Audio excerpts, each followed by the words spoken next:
So I like the metaphor of conversation for talking about how we should do philosophy and how we should talk to each other as fellow citizens, because the point about a conversation is that it's not a lesson, it's not a lecture. You're exchanging things. It has no aim. It's not something that you don't enter a conversation in order.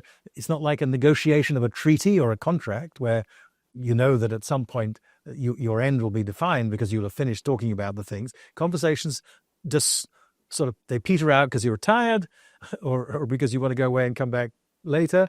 They don't sort of have ends. They're not aiming at anything.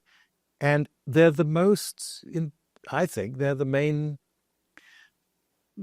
most enjoyable thing that human beings do with each other, is listen and speak, share ideas, not in order to convert anybody, not in order to bully anybody, not in order to persuade anybody of anything in particular, but just because we enjoy being together, being, as David Hume liked the word, conversible, being someone who's willing to engage in conversation.